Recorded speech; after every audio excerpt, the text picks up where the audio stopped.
actually found a way to reflect an image from a small hole,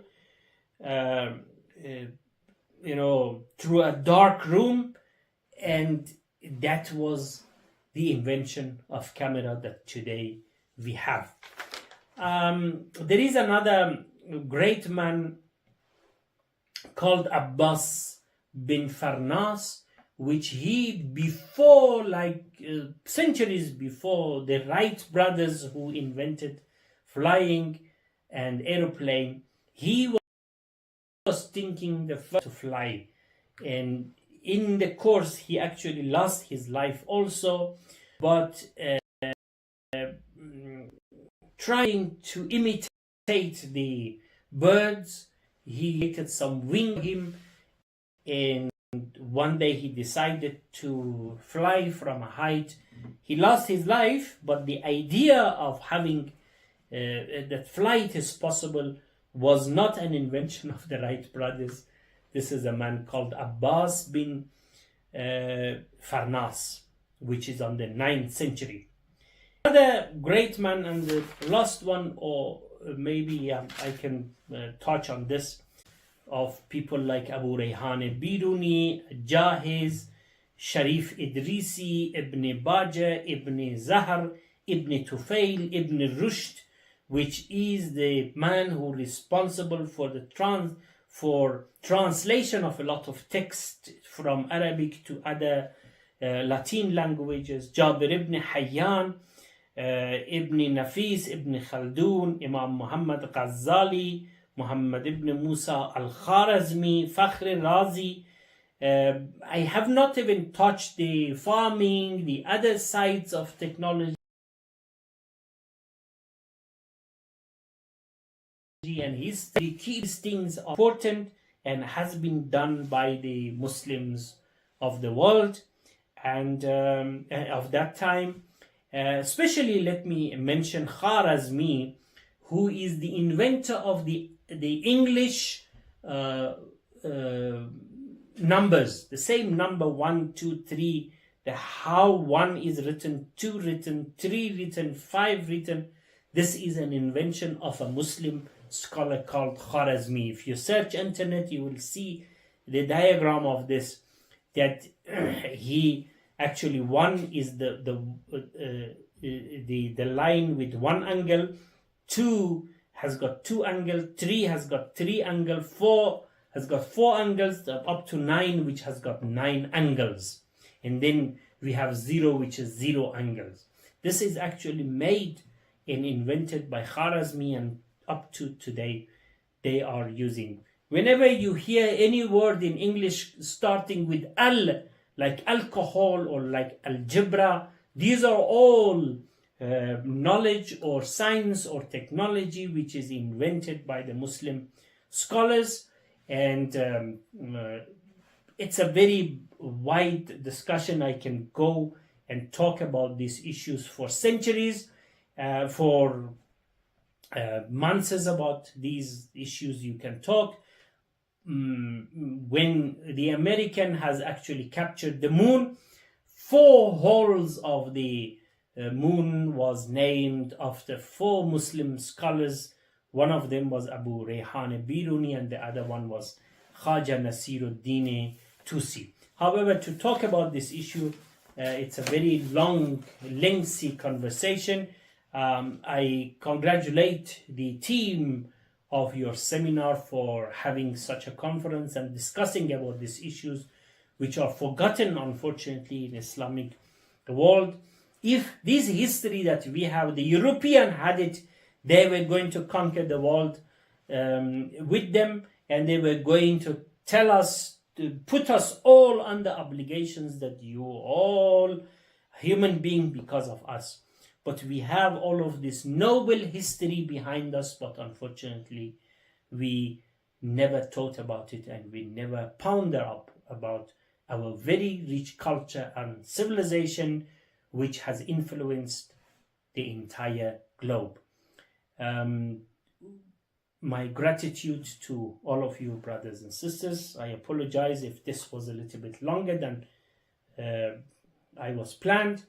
And inshallah, I wish success for this seminar, and inshallah I will follow the result of your conference.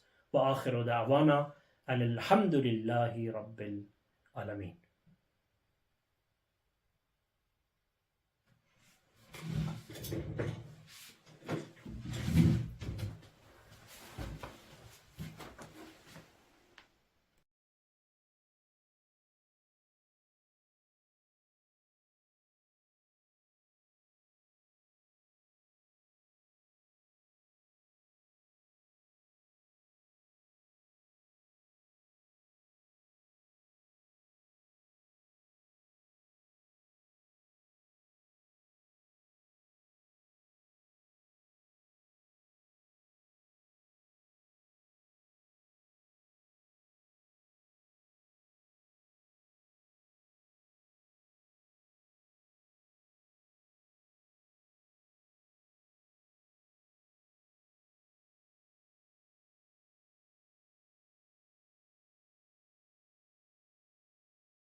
Say thank you very much, Said, for your presentations, and we so much appreciate your time and effort you put into organizing this wonderful presentation. We thank you once again, Said. Allah may God reward you abundantly, Said. Inshallah, according to our schedule, we're supposed to have a round table discussion now, but unfortunately, our moderator, the member of the round table discussion, in name of Dr. Nasir Hashim, has been hospitalized. So as we speak right now, he's on admission in hospital.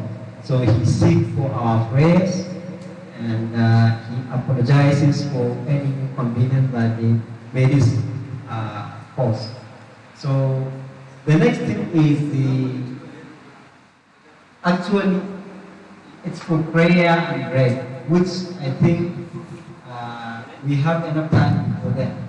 So we are suggesting that we will continue with the second thing on the agenda. Then what we will skip now, we'll do it after break.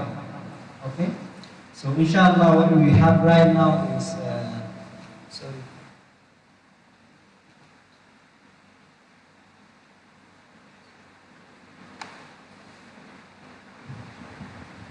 sorry, the computer is slow, so many things is happening. Okay, but no, sorry.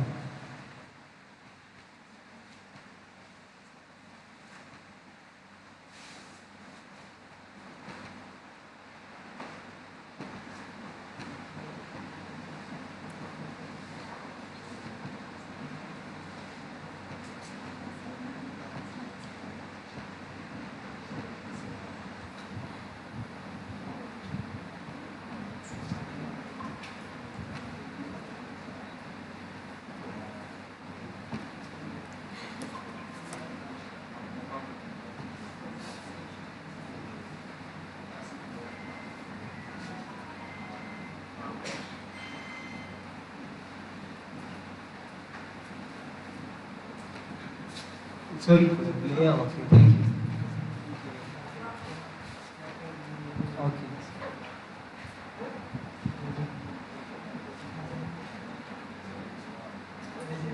Okay, inshallah, what we will go directly to the panel discussion.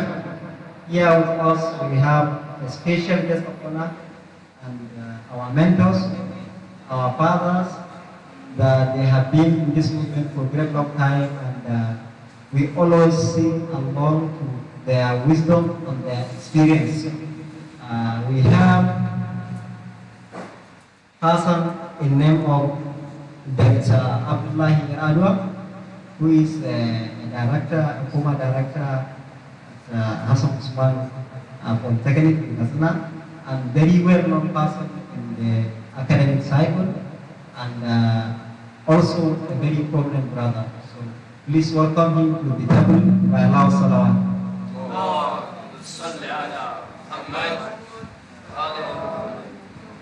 And also we have another great personality with us here.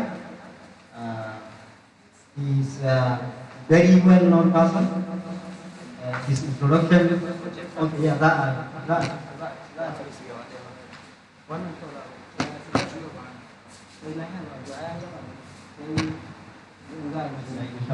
Okay, so together with us we have Dr.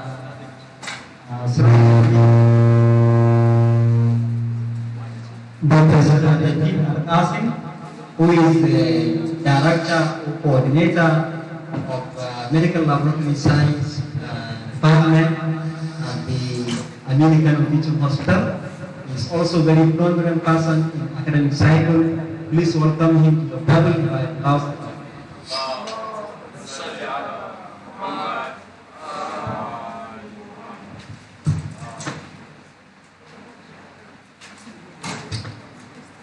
Also, we received an urgent apology, which he said that inshallah he will catch us, inshallah. He leaves Zaria today and he's on his way here. He's supposed to be on the table, but for some reasons, you know, Nigeria, you can never also really will happen. So he also gave his sincerest apology, but he will be here. That is Professor Abdullahi. He's supposed to chair the session, but in his absence, Dr. Abdullahi Radwa will chair the session, and then our brother, our father, and mentor, Dr. Abdullah, Dr. Suraj Al-Qasim will be the panelists, and together they will conduct, they will give us a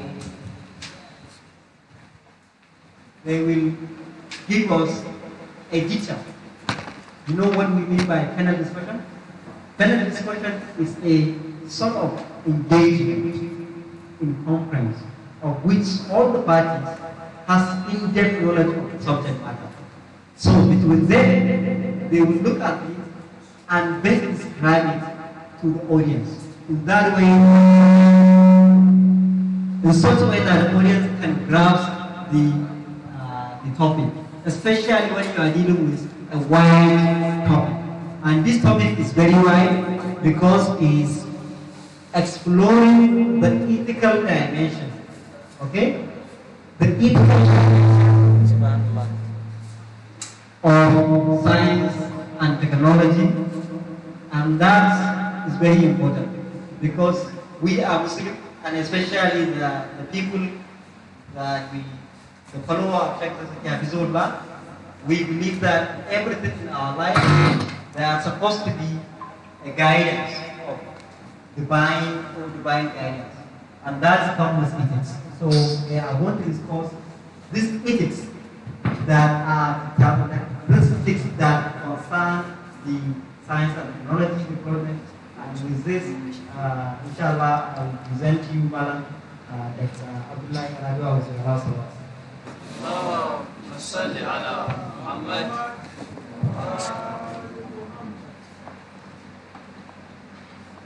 صلوات على محمد وآل محمد. اللهم صل على محمد. Now for this discussion, exploring the ethical dimension of science and technology in Islamic civilization. This is the topic. I have prepared a handout which I would have wished is reproduced and given to each and every one of us. But I have sent it, I have sent a copy, some copy, one of the organizers of this program, and I hope that it will be circulated. If not in hard copies, at least it should be circulated in soft copy. I will also apologize for the fact that the copy that I have produced here is a full copy. I only wrote it once without actually proofreading to remove errors and mistakes. So as you read it, you may see some errors in the article. That one is regretted and apologized for.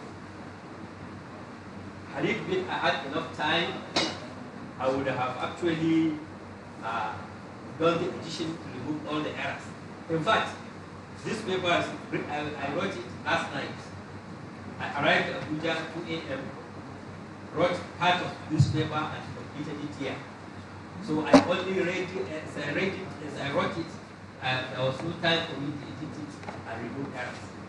So as you read, you will see plenty of errors. I apologize for this. Now, as we have learned in this paper, the first paper that is presented, we are made to understand that Islamic civilization is the pioneer of science. Islamic culture, right from the earliest part of history of science and technology, we learned that the source was Islam.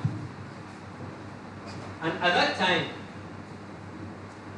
the aim of science and technology at that time was to bring technologists and technology that will make life easier and simpler for mankind. That was the essence.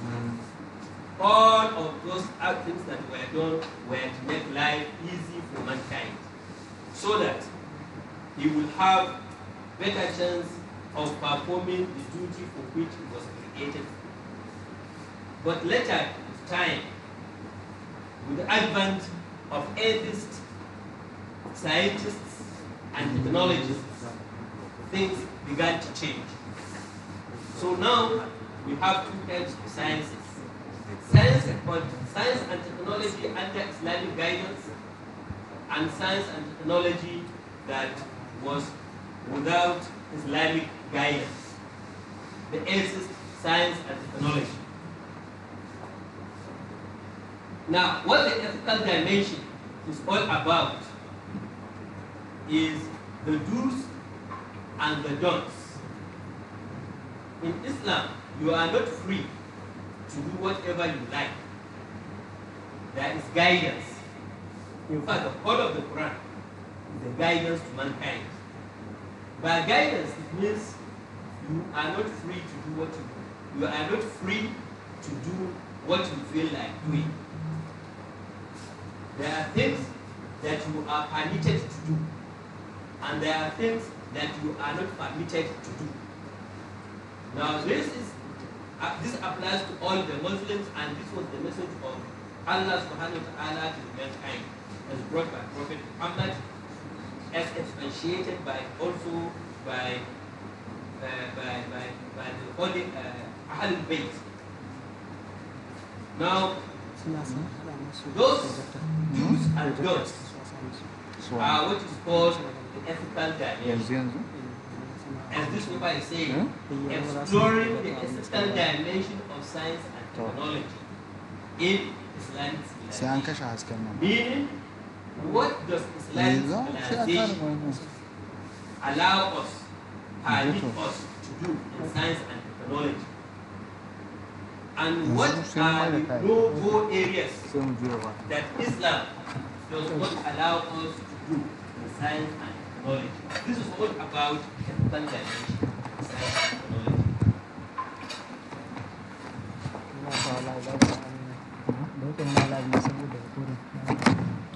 In this paper, I started after introduction with the ethical and moral dimensions, moral bounds in Islam.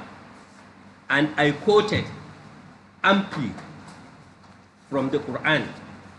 And there are references, about 100 references from the Quran of various verses of the Quran from different sections of the Quran that were calling on mankind of what to do, what is permissible for a Muslim to do, and what is not permissible. So I started with the ethical and moral bounds in Islam. Moral bounds, by bounds mean the boundary. And a Muslim is supposed to do all his actions within the bounds, within the boundary of Islam. You are not supposed to go outside the boundary. When you go outside the boundary of Islam, then it is said that you have transgression. And there is punishment for those that transgress the bounds of Islam. Those that transgress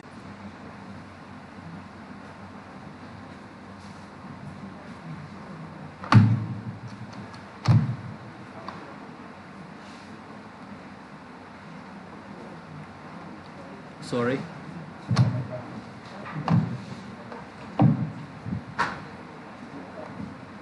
So like I said, I gave list of things, but not exhaustive.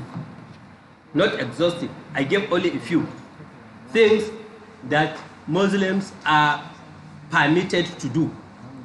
For instance, we should be kind to mankind.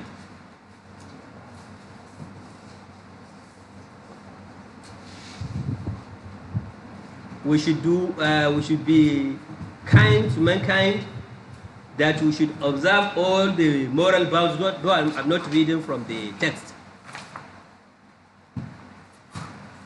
And that we should fear Allah, and also we should refresh our tawqeed and follow it accordingly, and give Allah teaches, or the Islamic ethical code teaches mankind the oneness of God, which if you miss any science and technology actions that miss the oneness of God, he may actually end up associating partners with Allah. And also it taught taqwa, that everything that you do it for the sake of Allah, and that your aim is to earn the pleasures and the favors of Allah subhanahu wa ta'ala, without which you cannot follow the bounds of Islam. If there is tawheed and there is taqwa, it is very possible for somebody, for a scientist or for a technologist, to obey the bounds of Islam and to be prohibited by the prohibitions of Islam. I also gave a list of things that we are supposed to do. We are supposed to do good deeds. Good deeds. Doing something that is good has no limit. What is it that you can do that can be considered as good deed? Islam is a good deed. If you give sadaqah to somebody, it's a good deed. If you help somebody with food, it's a good deed. So good deed has no bound, and Muslims are called to do good deeds. They are called to do righteous deeds in all their personal and the communal interactions with mankind. They are also called upon to be honest, to be truthful, to do justice, to be trustworthy, to be patient, to be generous, to be forgiven, to show gratitude to favors done to you, to be respecting and honoring tolerance, to be tolerant to one another. All these are good deeds. And some of the Islamic injunctions, the ethical codes of Islam, is that all these good deeds must be done and is expected to be done by mankind, and in particular done by the Muslims. And in this respect, it is not expected that any activity of science and technology should go against the injunctions of doing good.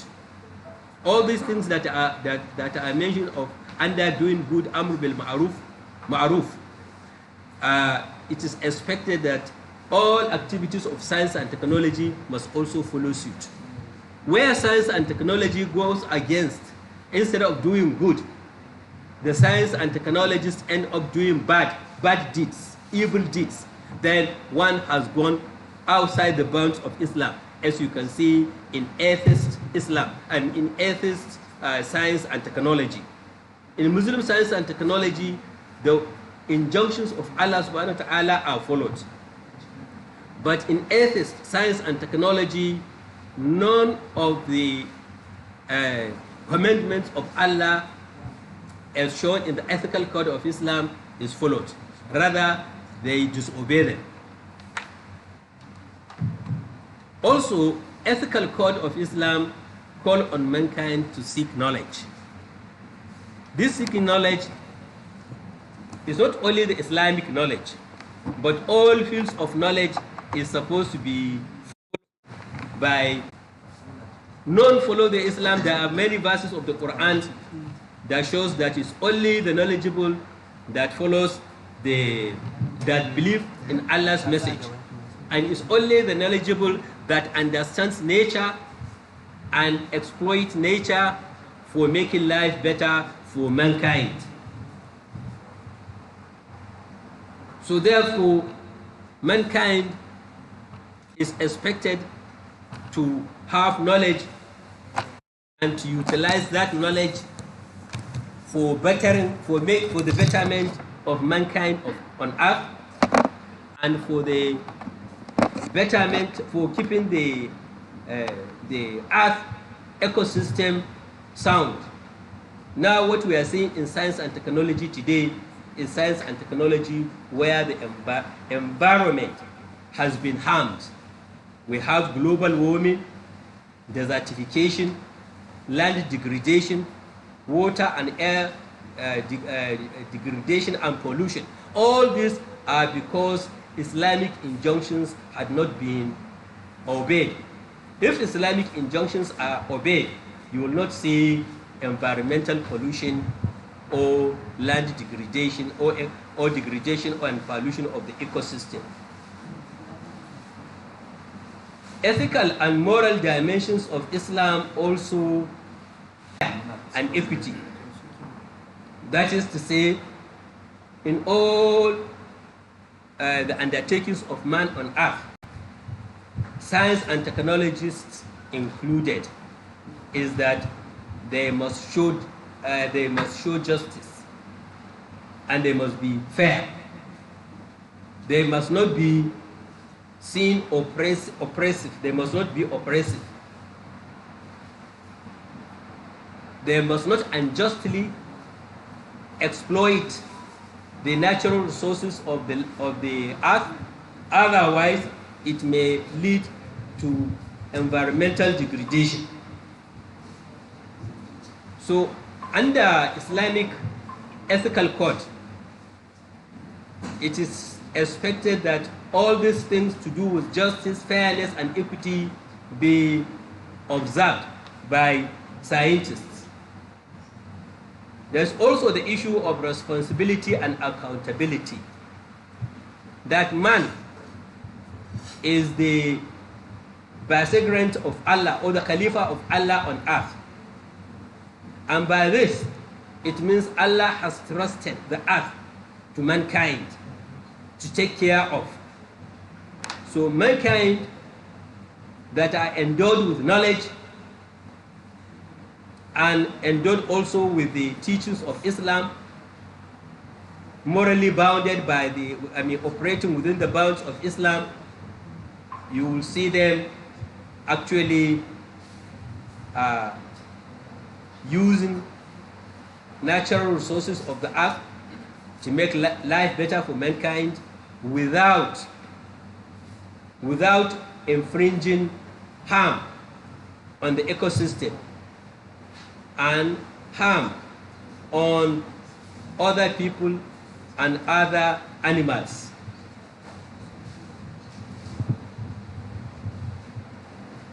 So based on the trust that is given to mankind, he will be called to account for all his deeds and misdeeds.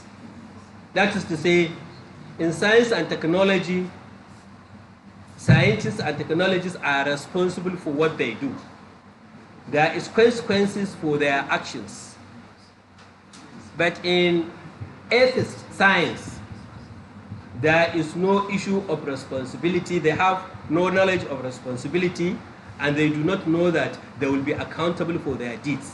But in Islam, no matter how good a scientific or technological methodology is, no matter how good it is, a Muslim will not go against the teachings of Islam, because he knows that his actions he is responsible for all his actions, and he will be called to account for his actions on the day of judgment. Islamic moral code also expects Muslims to abstain from doing and calling on others to do evil deeds. Evil deeds attract punishment on the day of judgment, just like good deeds attract reward, eternal reward for mankind, and that reward is with dwelling permanently in Al-Jannah, Jannatul Firdaus. So scientists and technologists must be aware that there are a number of do's and don'ts that have been prescribed in the Quran, the moral code of Islam, that they are expected to abide by. And failure to do so will result to their damnation in the hellfire. Among the issues that mankind is supposed to abstain from is the issue of killing. It is not permitted for a person, for a man, to kill another man. It's not permissible for one to torture or to harm or to unjustly torture mankind. Whatever you do, you are accountable for it, because you are forbidden to do it. Also forbidden in Islam is idolatry, polytheism, slander, false accusation, lying, cheating, deceit, scam, dishonesty, and many other things, including corruption, and to be corruptible and corrupt. All these things are forbidden in Islam. So whatever your aims of science and technology is, you must not do any of those things that are forbidden. For instance, as we can see, it is the scientists that developed nuclear bomb, biological weapons, chemical weapons, nuclear weapons. Now all these weapons are weapons of mass destruction, and Islam, Muslims and scientists are forbidden from doing those actions. And if they do, there is consequences that will follow, and they have to account for that.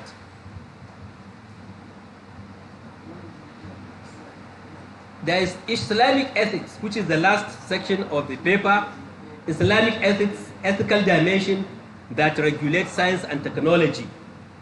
There are listed about 11 of them. Number one, that it is permissible to employ science and technology to better the life of mankind on earth in all the fields of sciences, including medicine, transportation, telecommunication, textile technology, information communication technology, information, artificial intelligence, agriculture, architecture, engineering, and to mention all these fields of knowledge. They make life better for mankind, and man is permitted to employ that knowledge and do them. Though even in them there are certain things that he is not permitted to do. We will come to that later. Under the ethical boundaries, that it is permissible for science and technology to be practiced, but within the ethical boundaries of Islam. And no one, collectively or individually, is allowed to operate outside the ethical dimensions of Islam. 3, science and technologists must bear responsibility for their actions and inactions, and they should be ready to bear the consequences of their actions. For instance, it's not permissible for a medical scientist, is the backbone of science and technology. All scientific reports and investigations must be truthful and must be reproducible. Scientists are not permitted to issue false reports on their scientific investigations. Whatever they investigate, they must have to say the truth. So they are not supposed to. Islamic moral injunction is against falsification of information, is against lying and untrustworthiness. So in science and technology, upholding of truth is the cornerstone of science and technology.